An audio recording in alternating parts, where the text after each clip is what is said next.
Hai teman-teman, kali ini kita bakal membahas tentang memahami peran psikologi pendidikan bagi pembelajaran.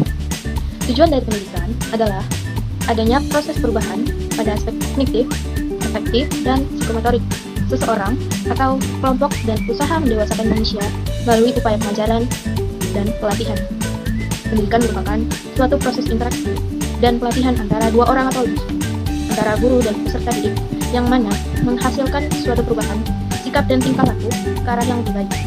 Masalah pendidikan adalah suatu masalah yang menyangkut kehidupan bersama, baik kehidupan di dalam keluarga maupun masyarakat. Pendidikan itu merupakan suatu kegiatan yang sangat penting, karena merupakan suatu kegiatan yang menentukan bagi kehidupan manusia dan kebudayaannya. Psikologi adalah suatu yang sangat esensial dalam dunia pendidikan. Ini menjadi hal yang sangat esensial karena dalam menyambut era globalisasi, pendidikan sangat berperan penting dan menjadi salah satu faktor yang paling menentukan kemajuan suatu bangsa. Jika suatu bangsa tidak maju pendidikannya, maka pasti bangsa itu tidak dapat bersaing dengan bangsa lain dan akan menjadi bangsa yang terbelakang. Untuk hal ini, maka psikologi harus diterapkan dalam dunia pendidikan agar pendidikan dapat berjalan efektif. Psikologi adalah ilmu yang mengkaji manusia dari sudut karakteristik dan perilaku manusia.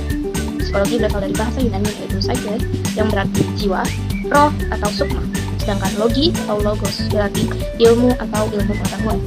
Jadi, psikologi berarti ilmu tentang jiwa atau ilmu yang mempelajari tentang karakteristik dan gejala yang dialami jiwa manusia.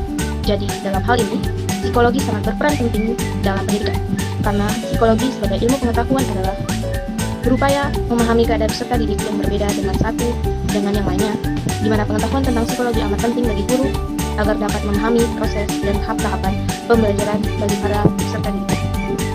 Psikologi terus mengalami perkembangan dalam artinya.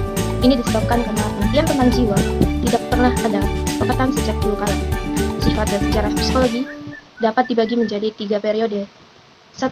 Psikologi prasistematik, yang setua sejarah manusia dan terdiri dari renungan-renungan yang secara relatif tak tertata yang didasarkan kepada ide keagamaan dan mitologis.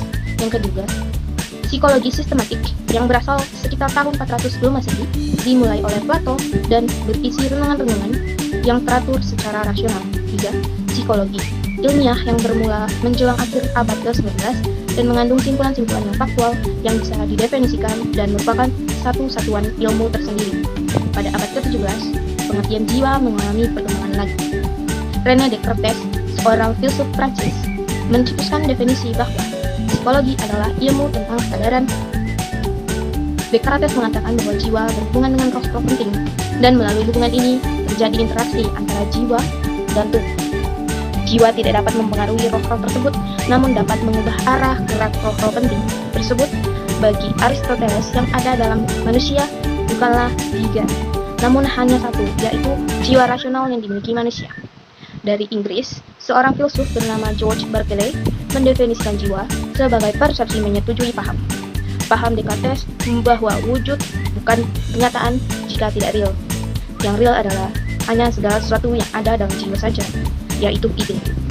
Ide adalah suatu kenyataan yang mutlak yang tidak dapat dibantah kebenarannya.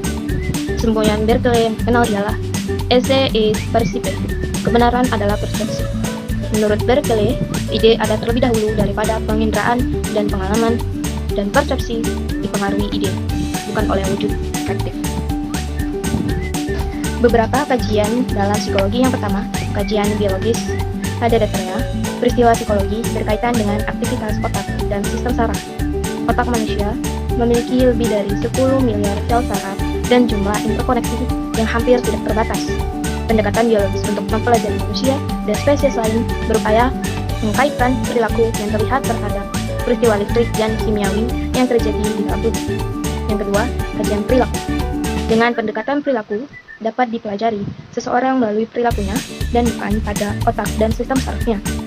Introspeksi terhadap perilaku memiliki kualitas tersendiri yang membedakannya dari observasi dalam bidang ilmu pengetahuan lain. Dengan mempelajari apa yang dilakukan oleh seseorang, yaitu perilakunya, maka ilmu psikologi yang objektif dapat dikembangkan. Yang ketiga, kajian kognitif. Kajian kognitif merupakan reaksi terhadap behaviorisme. Penelitian kajian kognitif ini didasarkan pada asumsi bahwa 1. Hanya dengan mempelajari proses mental secara objektif, maka manusia dapat memperoleh pengalamannya sepenuhnya tentang apa yang dilakukan oleh seseorang. Yang kedua, Menggunakan analogi antara pikiran dan komputer, informasi yang masuk diproses dengan berbagai cara, dipilih, dibandingkan, dan dikombinasi dengan informasi yang lain. Kajian psikoanalitik. Konsep psikoanalitik tentang perilaku manusia dikembangkan oleh Sigmund Freud. Asumsi dasarnya adalah bahwa sebagian besar perilaku manusia berasal dari proses bawah sadar. Dengan proses bawah sadar, Freud meyakinkan bahwa ada rasa takut dan keinginan yang tidak disadari di dalam diri seseorang yang sangat mempengaruhi perilakunya. Pertumbuhan dan perkembangan pada umumnya sangat berpengaruh dalam dunia pendidikan. Karena dalam dunia pendidikan, melalui pertumbuhan dan perkembangan dapat diketahui perubahan-perubahan mental, fisik, dan rohani, serta diri dalam mengikuti pendidikan. Perkembangannya antara lain kejiwaan anak, kecerdasan atau intelijensi, motivasi, steroid intensif, dan pandangan hedonisme. Penguasaan prinsip kejiwaan peserta didik adalah dalam hal belajar dapat menolong dan merangsang semangat peserta didik untuk belajar dengan lebih efisien dan lebih produktivitas lagi. Produktivitas dan efisiensi pembelajaran dapat dinilai berdasar kepada keseluruhan proses perencanaan, penataan, dan pendayagunaan sumber daya untuk merealisasikan tujuan pendidikan secara efektif dan efisien. Dan dalam proses perencanaan, penataan, serta pendayagunaan sumber secara efektif dan efisien, daya tersebut, seorang pendidik haruslah menciptakan proses atau suasana dan kegairahan belajar yang sesuai dengan psikis serta stik. Demikian yang dapat saya sampaikan. Mohon maaf apabila ada kekurangan ataupun kesalahan dalam berkata. Terima kasih telah menyaksikan dan sampai ketemu lagi. Bye.